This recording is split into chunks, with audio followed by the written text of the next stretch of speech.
When Princess Alexandra stepped out with a velvet-lined case in hand, few could have guessed the storm it would unleash. Whispers around St. James's grew louder as royal aides hurriedly cleared corridors. The box was not merely filled with diamonds. It carried legacy, defiance, and something darker. And when it reached Catherine's hands instead of Camilla's, the monarchy was no longer the same. Before we go deeper into what this really means for the royal family, make sure to subscribe so you don't miss a single update. The corridors of Clarence's house were unusually tense that morning, with whispers of a private royal arrival circulating among only the most senior aides. When Alexandra, often the silent witness to palace storms, emerged bearing the unmistakable velvet case from Queen Mary's original 910 collection, royal staff knew something profound was underway. This was not merely a visit of sentiment, it was a calculated disruption. The case itself, designed with the signature white embroidery of Queen Mary's personal archivist, hadn't been seen in public for decades. Its sudden presence, and more so, its destination, would ignite what many now call a symbolic coup within the royal inner circle. Only moments before Alexandra's arrival, Catherine Music had been quietly summoned to Windsor through an unmarked dispatch, an unusual deviation from public royal protocol. The timing was not coincidental. Behind the scenes, Camilla had already filed a formal request days earlier, seeking access to several historic jewel sets, including those believed to be held by Alexandra. Insiders report that Camilla's request was marked time, sensitive ceremonial priority, citing an upcoming Commonwealth banquet. Yet, despite her status as queen consort, Alexandra never responded. Instead, she arrived unannounced and redirected history. By choosing Catherine as the recipient, Alexandra did more than refuse a request. She exposed a rift that had long been buried beneath layers of protocol and politeness. For the crown, this wasn't merely a matter of possession. It was a question of legacy and legitimacy. In royal circles, who receives an heirloom speaks louder than any speech, and Alexandra's actions shattered the expected chain of entitlement. Music bypassing Camilla directly challenged hierarchical norms that had governed royal handovers for generations. It was a statement of trust and alignment, rooted not in bloodlines, but in perceived worth and vision. Alexandra, who had often stayed clear of succession battles, made her position clear, not with words, but with a velvet box passed directly into Catherine's hands. Whispers of a hidden allegiance began swirling through Windsor's stone halls. Some insiders pointed to late-night conversations between Alexandra and Catherine over the past year, moments dismissed at the time as ceremonial courtesy. Others recalled how Alexandra had once described Catherine as reminiscent of the Windsor dignity we feared lost. Whatever the deeper motivations, the message to Camilla was unambiguous and devastating. The jewel case was far more than adornment. It was a torch being passed, and the queen was no longer its assumed bearer. But as the palace reeled from Alexander's bold decision, what followed was far more incendiary than a silent gesture.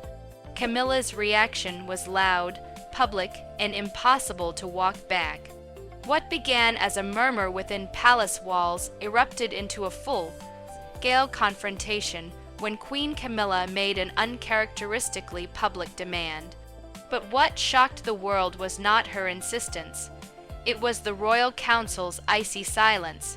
For the first time in decades, a reigning queen consort was openly denied. The days following Alexandra's transfer to Catherine were thick with tension. But it was Camilla's next move that transformed royal unease into full-blown crisis. In a sharp deviation from tradition, she issued a formal appeal to the royal council, asserting that the jewels, especially the ones originating from Queen Mary's private dowry, rightfully belong within the ceremonial authority of the sitting queen consort. The appeal, meticulously worded, invoked clauses on wardrobe access and heritage stewardship. But what followed was not compliance, it was silence. For the first time in living memory, the Royal Council refused to acknowledge the demand. No statement, no clarification, no gesture of unity, just the cold vacuum of rejection. It was not an oversight. It was a signal. Behind closed doors, the whispers grew louder. A senior palace aide, speaking in confidence, offered a quote that quickly spread like wildfire. The jewels were promised long before Camilla's ascension. The words were explosive, loaded with implication. If true, it meant that Alexandra's act was premeditated, rooted in legacy, and protected by prior agreements. Camilla's fury, once bottled behind layers of formality, cracked through. She did not lash out directly, but her allies within the media unleashed a coordinated blitz. Anonymous sources began speaking of betrayal, of a breakdown in royal order, of favoritism masked as tradition.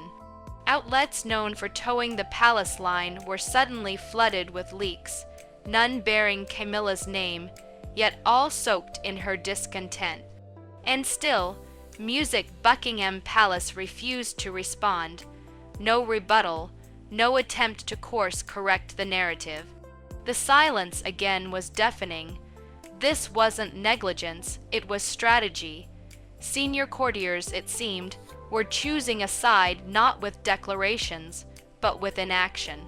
In the court of public perception, inaction was declaration enough.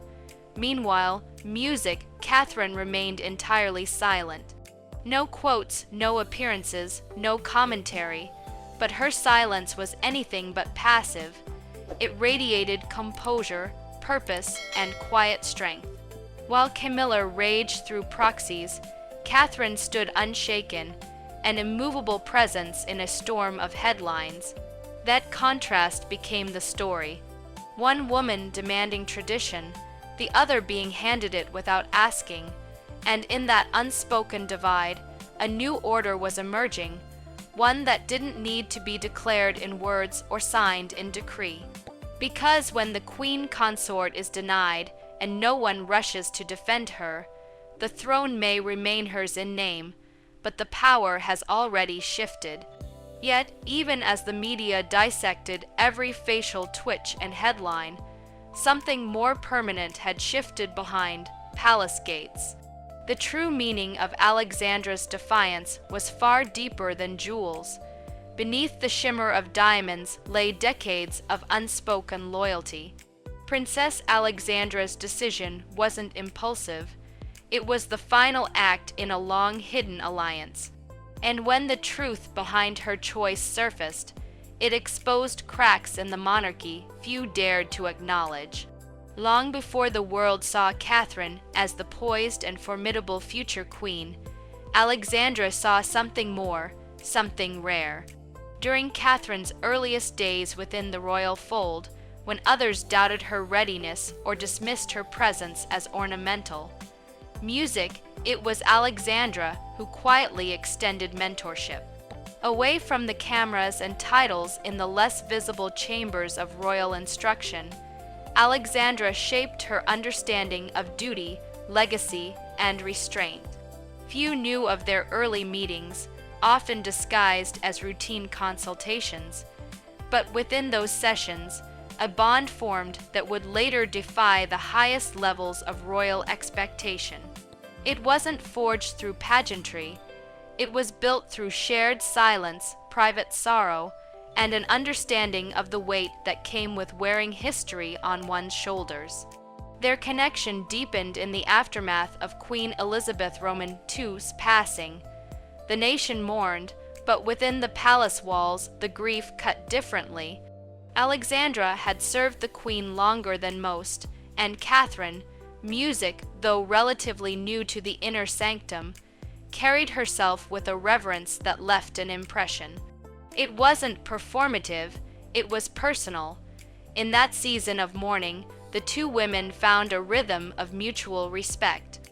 While others moved to adjust, adapt, and modernize in the Queen's absence, Catherine often chose preservation, protecting the symbols and values that had anchored the institution for generations.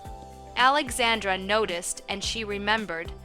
At the same time, murmurs began to circulate of Camilla's intention to reshape the charitable portfolio of the royal household. While presented publicly as modernization, internally many, including Alexandra, viewed the effort as an aggressive rebranding. Centuries-old patronages were being deprioritized. Historical artifacts once guarded under Elizabeth's watch were reportedly being reassessed for relevance. Alexandra, already wary of rapid changes, grew concerned. Letters from Elizabeth exchanged in the final year of her life hinted at similar anxieties, documented reflections expressing quiet doubts about how certain modern interpretations of duty might alter the monarchy's soul. One such letter, long classified, reportedly referenced Catherine by name, describing her as the one who sees the weight beneath music, the crown.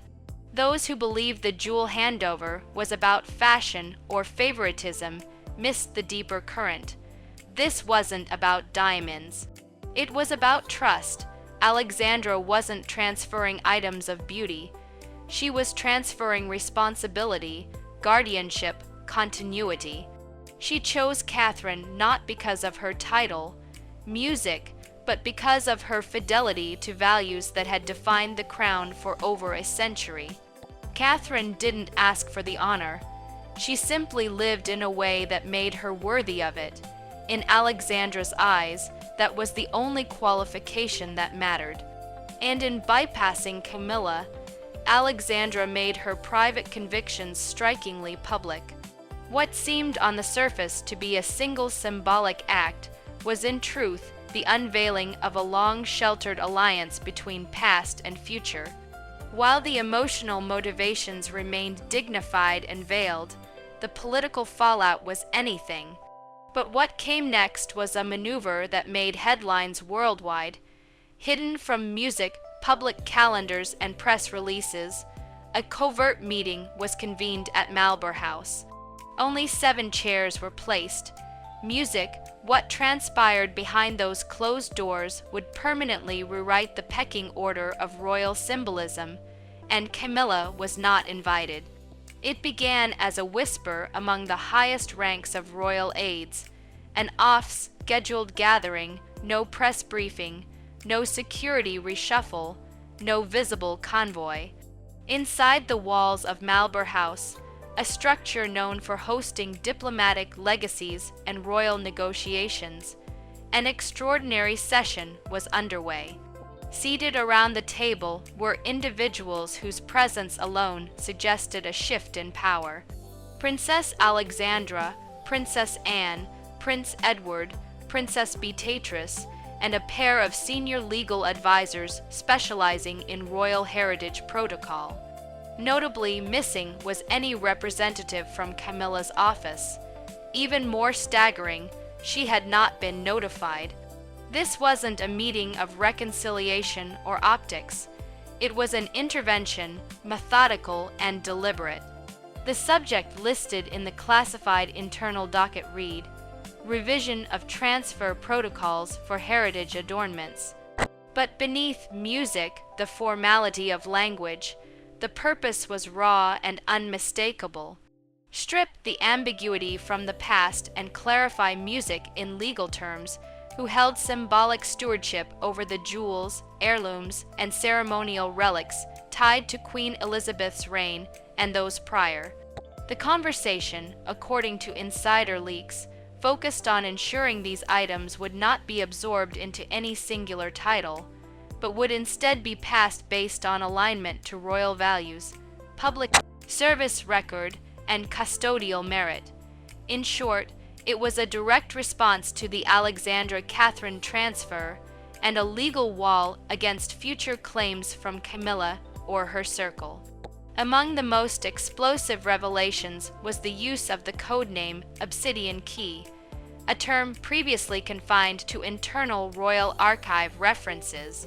It was now openly used to define the new protocol standard, one that would formally decouple ownership from marital rank. The protocol would now recognize custodianship of legacy as a distinct role from that of a reigning queen consort, granting those seen as protectors of heritage priority access to heirlooms and artifacts. The phrasing alone marked a seismic shift. It was the institutional equivalent of saying, Camilla may sit beside the throne, but she will not carry the crown's deepest memories. Even more damning was the inclusion of a sealed clause outlining Camilla's exclusion. The leaked minutes confirmed she had been deliberately left out due to conflict of symbolic interest. This was unprecedented. No consort in living memory had been intentionally sidelined from a ruling conversation about legacy transmission. It was not just personal, it was constitutional in tone, and while William was reportedly briefed in advance, he chose not to interfere. His aides were instructed to music, observe, but refrain. Silence once again became declaration. What had begun as a single act between Alexandra and Catherine was now being solidified into law. The old rules, those that blurred lines between title and trust, were gone. In their place stood a new doctrine, one that separated royal access from royal authority. And in doing so, it reshaped the ceremonial future of the monarchy, all while Camilla stood on the outside of the room where it happened.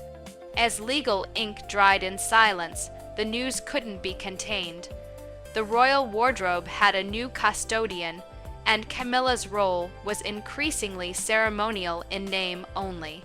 She didn't need to speak. When Catherine emerged wearing the diamond cascade brooch, previously believed to be off-limits, music, the message to Britain and to Camilla, was thunderous. Not a single word was uttered, yet the entire monarchy felt the tremor.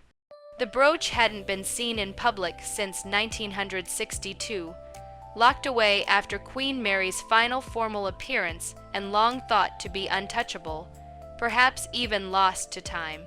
But there it was, unmistakable, gleaming against Catherine's understated ensemble at the State Education Summit.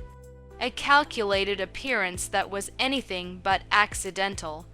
Music within seconds, royal correspondents scrambled to verify its authenticity, and by the hour's end, confirmation came from the royal archives.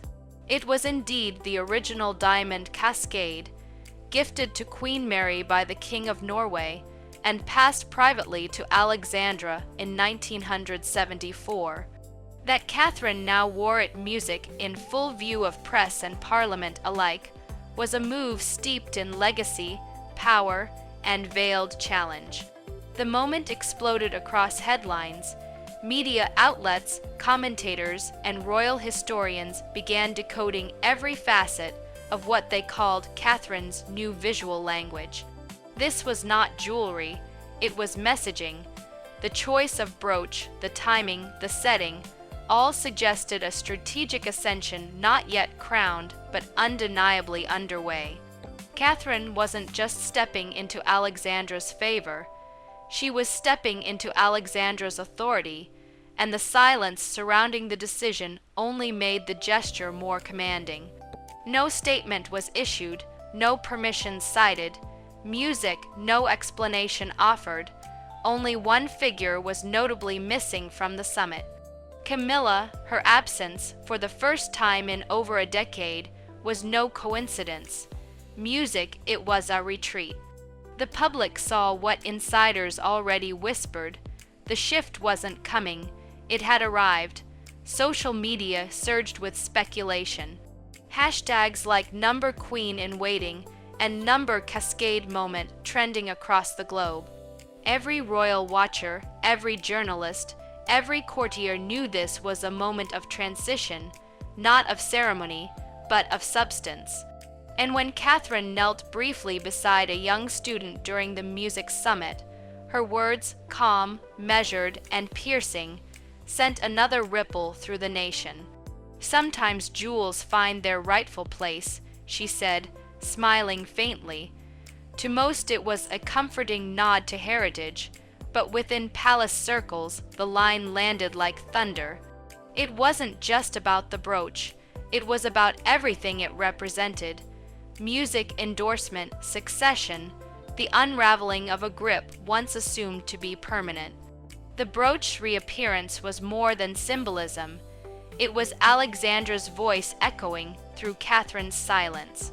It announced a transfer not of possessions, but music of purpose, and in that unspoken exchange, Camilla's hold on ceremonial power continued to dissolve in real time. The monarchy had shifted its gaze, and the woman, once shadowed by protocol, now stood at its center, immovable. But the brooch was only the beginning. Alexandra wasn't finished. What came next was a vault revelation that stunned even Senior Windsor. Locked since 1984 under the code Clarion Eye, the Alexandra Vault was once thought to contain little more than archival scraps. But when its contents were unveiled, the very foundations of royal inheritance were shaken, and its sole heir, Catherine. The vault itself had long been shrouded in myth, spoken of only in hushed tones among palace staff and archivists sworn to lifetime confidentiality. Situated deep within a private annex of Kensington Palace, music, it was said to house relics so steeped in royal bloodlines that even Senior Windsor had never laid eyes on them. But few expected what lay behind its reinforced walls. The key, both literal and constitutional, had remained dormant for nearly 4 decades until Alexander invoked the clause for joint access. Accompanied only by the royal archivist and one witness from the palace registrar, music, she ordered the vault opened in the final days before her ceremonial withdrawal from public life. What followed was not the retrieval of forgotten trinkets. It was the unveiling of a calculated legacy. Music inside were artifacts thought lost to history. 2 crown seals, a rare emerald brooch collection gifted to Queen Mary by Indian Viceroy, and perhaps most startling of all, Queen Victoria's final ceremonial lace, believed to have disintegrated during the Great War. Each item bore handwritten notes from Alexandra, affixed with wax seals bearing her personal crest, with one clear intention: transfer of custodianship, and not to the reigning queen consort, Catherine. The paperwork flawlessly drafted revealed that in 2022, almost 2 years prior, Alexandra had already finalized the legal succession of these pieces to the Princess of Wales. Music, it wasn't a decision made in haste. It had been embedded in the framework of royal legacy, planning under an obscure but binding doctrine known as Appendix Windsor IV. Appendix Windsor IV, once thought ceremonial, detailed the principles for the non-sovereign transfer of royal artifacts based not on rank, but on service, discretion, and alignment with Windsor continuity values. In simpler terms, it meant that true guardianship did not belong to the one who wore the crown, but to the one who best preserved music its soul. And Alexandra had made her choice long before the public ever suspected a shift was coming. As the documentation was reviewed, Camilla's absence was noted, and it wasn't accidental. She had reportedly submitted a request for access through the Privy Secretary just days earlier. That request was declined with no explanation. According to a senior aide, she was humiliated in silence, told only that the vault fell outside her ceremonial jurisdiction. It was a line that had never been drawn so publicly, and now it was etched in stone. For Catherine, the moment was more than inheritance. It was confirmation. confirmation that Alexandra's endorsement was not limited to brooches and banquets. It was structural, strategic, and steeped in history. What had begun with a velvet case had now expanded into an institutional handover, one that no press release could downplay and no protocol could undo. As speculation raged about Alexandra's endgame, whispers began of a larger plan, one that extended far beyond Catherine and into the future of the monarchy itself.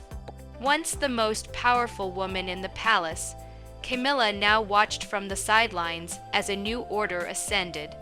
Her allies grew quiet, her public appearances grew scarce, and behind every royal move now stood the same figure, Catherine. In the wake of Alexandra's deliberate transfer of power, the transformation inside royal institutions didn't come with fanfare. It came with omissions. Camilla began disappearing from the agendas she once dominated: charity, galas, military patronages, cultural summits.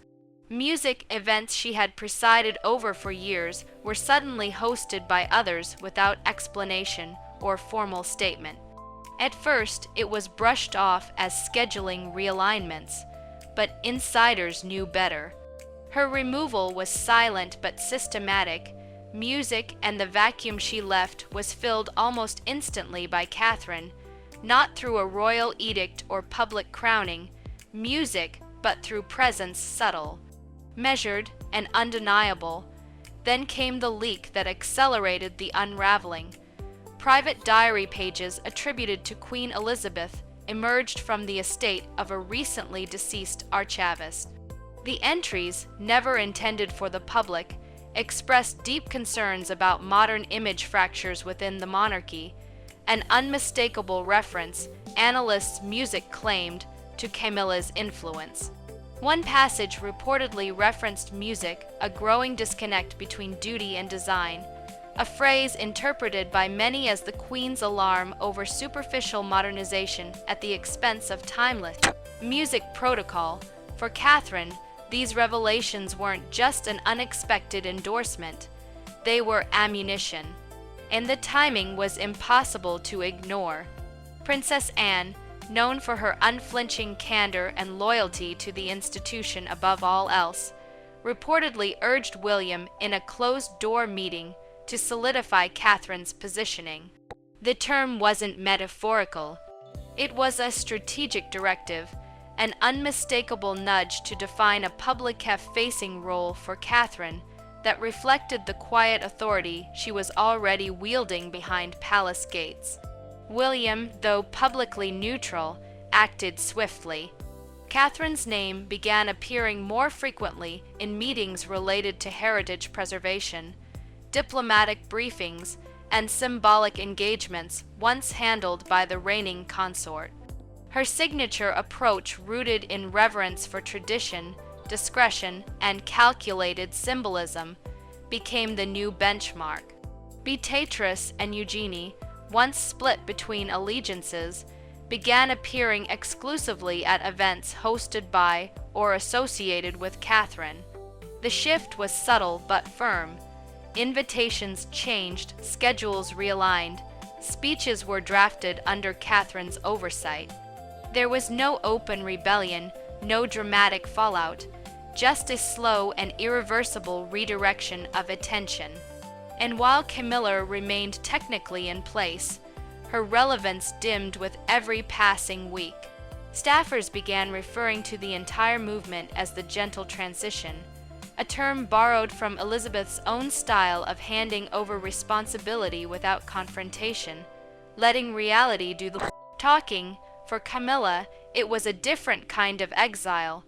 No decree was issued, no public demotion announced, but the weight of being absent where she once led became too obvious to ignore. Her silence turned from strategic to deafening, and her figure, once front and center, music faded to the margins. Meanwhile, Catherine grew not just in duty, but in meaning. The monarchy had begun rearranging itself around her without ceremony, as if by instinct. As Camilla receded and Catherine ascended, one final gesture from Alexandra would seal the era and leave the world gasping in disbelief. She entered quietly and left even more silently, but her final act was thunderous in meaning. Alexandra, the last of her line from a bygone era, handed Catherine a royal circlet never worn in public. It was not a coronation, but something far more personal. In a handwritten note released to the court circular under the heading, "Duties Fulfilled," Alexandra announced her formal retirement from public royal life. There was no televised farewell, no balcony appearance, no final ribbon cutting, just a 6-line message signed in her distinctive looping script, and a final engagement that would not be listed on any calendar. Days after her retirement statement, a private tea was quietly held at an undisclosed location. Only 2 people were present, Alexandra and Catherine. What transpired in that room would never be fully revealed. But one thing did emerge, a single photo sanctioned by the palace. It showed only silhouettes. Music, and yet that was enough, because resting in the center of the image between Alexandra and Catherine was an object not seen in over 70 years, the sapphire circlet of Devonshire.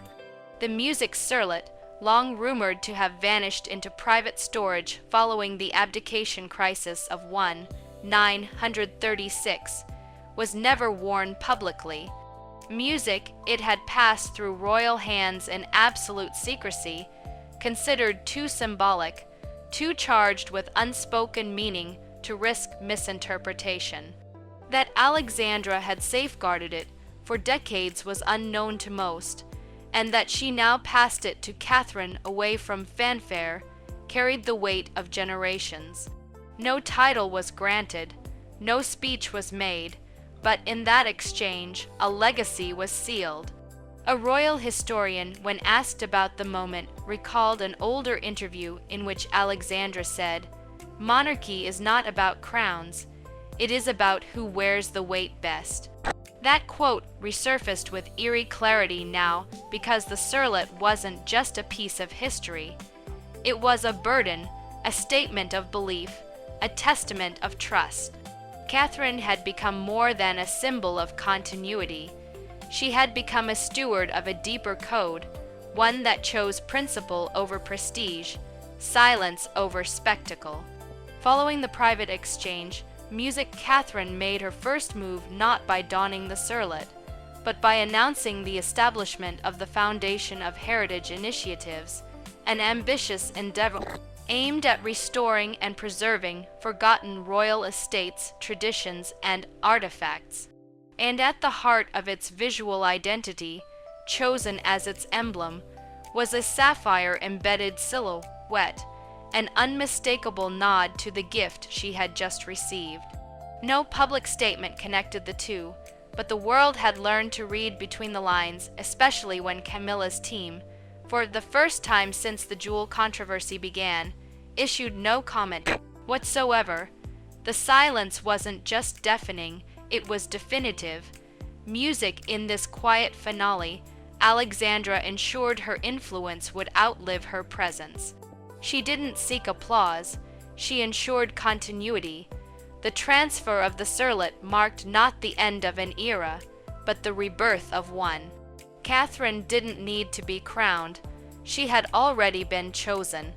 Yet, even as Alexandra stepped back, her influence continued to ripple through corridors of power, leading to a sudden constitutional review no one expected. Thanks for watching.